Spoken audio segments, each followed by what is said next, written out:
Hey there, welcome to another episode of Football Every Day here, coming to you live, of course, from the studios of Menara Star PJ. It is, of course, the Euro 2012 edition. We've been doing this on a day-to-day basis, right, guys? Ooh. But joining me today, Ian Yee and Daryl Go. Guys, I'm sure you're a bit sleepy, perhaps. It's a Saturday, and I'm sure you watched the great match last night. Tell you what, just this morning, a goal-infested encounter saw Germany become the second team to qualify for the semi-finals of Euro 2012. As they quite easily saw off Greece by 4-2. Okay, following Philip Lahm's opening screamer, I mean, the Greeks did well to equalise, but quite clearly the Germans were stronger in every department, you'd say, Daryl. I mean, the Germans were cut above, and I mean, I just found out today that basically Germany, after 12 Euros, they've qualified for 8 semi-finals. Wow. So it's like they're taking the traditional place in the semi-finals. Yeah. But, it's like a minimum requirement, right? Yeah, but on the game itself, I mean, you got to say, I was shocked to see Nelsen closer playing. I mean, where it came out from a cupboard somewhere else. But it's 34 years old, he got a goal.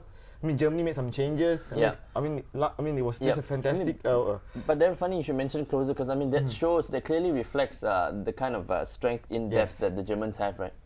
Yep. I mean, if you compare them to Spain, I mean, the Germans would have almost the same strength in depth in terms of team. And, just like Spain. Yep. I mean, manager Joachim Low says the few changes he made were key, as in they kind of injected a new energy, and freshness into the side. And I think this was certainly the case, as it was quite visible in the case of Marco Reus, who before the game really wanted a chance to shine, and he got his chance, and he got a goal as well. When I first saw the team sheet, that was exactly what I thought. He was looking for some dynamism, some pace to unsettle the lumbering Greek defenders. But I have to say, it didn't work out in the first half for me. I didn't think it didn't seem like the best idea because I kind of thought that you need the clinical players there. Müller, Podolski, Gomez. Sorry, I was about to say Götze again. If they got a chance, they'll score. You need that experience. Right. So a lot of the passing movement that they had, a lot of the rhythm that they had wasn't there. A lot of the efficient movement that they had because of that very, very experienced front three. It wasn't working out for me. Royce and Scholler, they were giving balls away, making silly mistakes here and there. And you might be right. I mean, because they needed a defender to exactly. They needed goal, one the experienced head, one who has the quality to finish off games in the final third. So in the end, Philip Lahm came out with a good spot. I have a funny feeling if you watch the way he hit it, he was actually going for the near post, right? He kind of sliced it and he just went over. Yeah, I mean, Daryl, well done to Germany. But how would you summarize the Greeks' campaign on the whole? I mean, look, they did well. They surprised everyone getting out of Group A. I mean, considering how they did in their first 2 games. So, quarterfinal result would pat on the back for them. But I mean, nothing spectacular, but they done the job. And I would say, the next team to play Germany, they would basically look at Greece and see how they scored. I mean, that 2 goal. goals. The German defense, I guess, it's kind of like you could basically sneak in a goal or 2. I mean, that was a really good goal on the counter attack, right? The equalizer by Samaras, who needs a shave, right? Yeah, definitely. But they cut open the whole German defense for that one. Like you said, you were saying that the Germans were better in every department than compared to the Greeks, right? Except in defense. Yes. In defense, they were still very vulnerable. I think Matt Hummels, he looks good when he's one-on-one, when he's bossing the defense or whatever. But when he's faced with some pace, he seems a bit like what's his name again? That tall guy that went to Arsenal.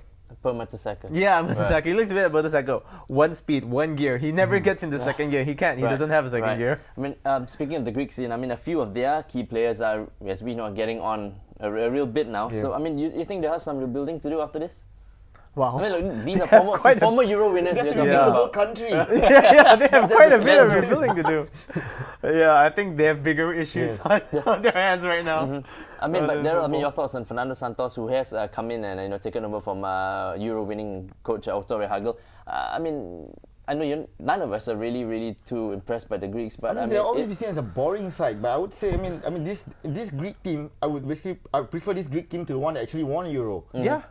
Because there's some football being played. There's a bit more flair and stuff. I mean, but you'd have to say, like, if Mark van Bommel has retired from international football to give younger players a chance, you'd expect people like Karagounis and stuff to go as well, right? Yeah. I'm not too sure they will. I think maybe they should, but whether they will or not is a different thing altogether. Because they showed again in the first half that they are such a solid unit. I think they only lost the game to a strike from Philip Lahm that really came out of nowhere, and a goalkeeping error for the hidden goal by Klose, right?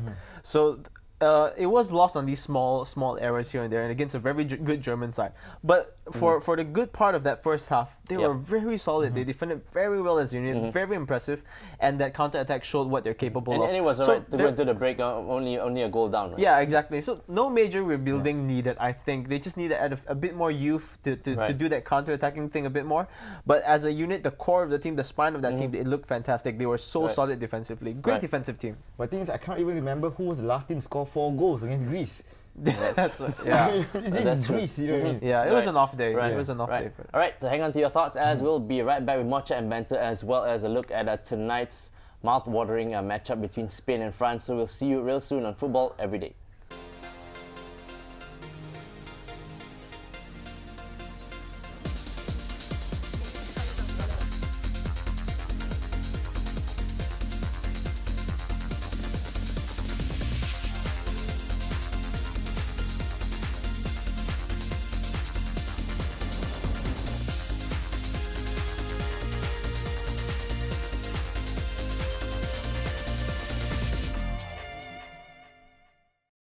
Welcome back to Football Every Day here in the second segment of the show. Okay, we're done and dusted with 2 last 8 matches, and the third one takes place tonight.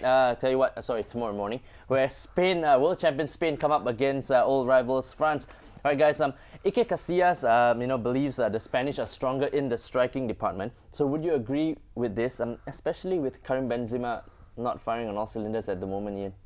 Yeah, I think so. I mean, Benzema is in terms of being a real threat. I think he poses a bit more of that. I mean, he's been more consistent over the past season compared to Torres. But then again, Spain, they have Llorente and all that. I don't know. That's kind of a weird statement to make for me. Right.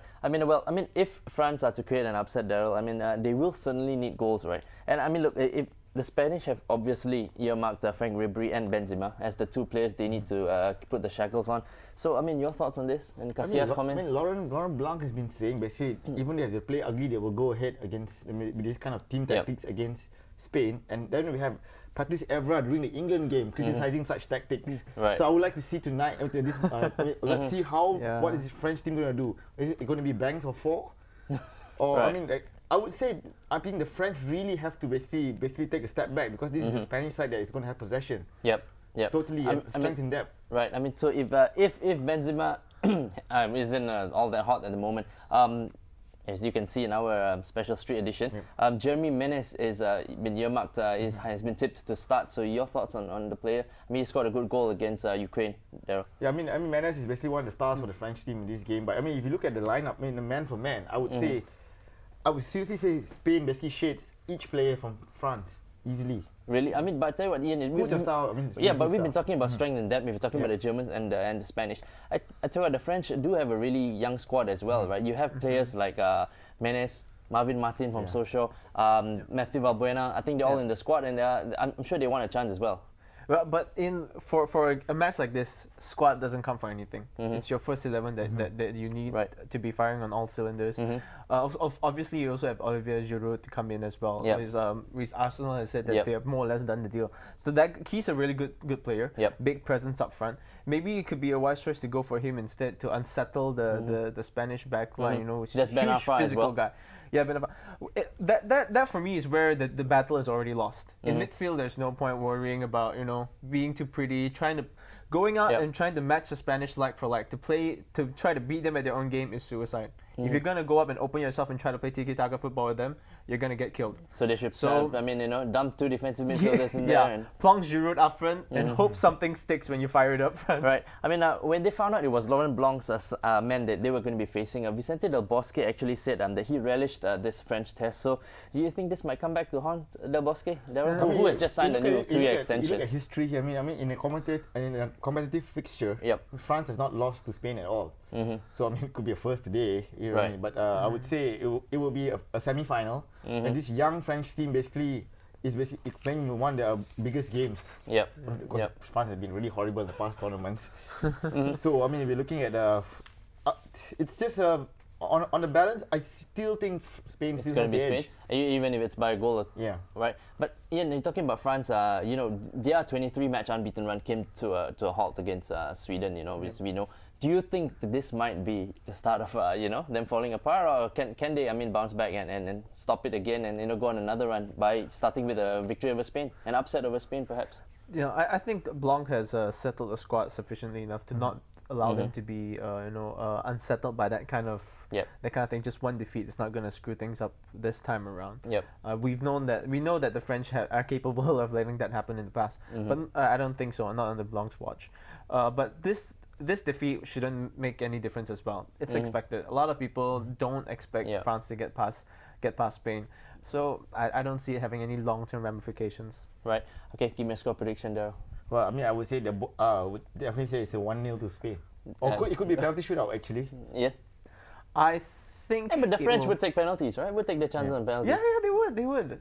Hugo Lloris is a really good goalkeeper. Great reflexes, so he would work well with penalties. But I think it would be maybe 2-1 Spain. 2-1 Spain. So Spain to meet Portugal in the semi-final. Then you heard it here on Football Every Day. I tell you what, guys, if you're undecided on where to catch Spain versus France tomorrow morning, do head over to the Padang Futsal Centre that's on the rooftop level of One Utama in PJ, where the game will be screened live, of course, from 2:45 a.m. And this is, of course, part of Astro's Unmissable Tour 2012. Tell you what, the Star Euro Futsal Championship Day 2, of course, will also be happening same time, same place from 7 p.m. onwards, so do check that out too. As I tell you what, 2 Maxis HTC 1V phones are up for grabs in a very special lucky draw, so will we see you at One Tama tonight, guys? Definitely. Yeah? All right, thanks a lot, pleasure as usual. Ian, Daryl, nice seeing you here. If you want to drop us a line, send it to us at football@thestar.com.my. We'll see you same time, same place tomorrow morning here on Football Every Day. Thanks for watching.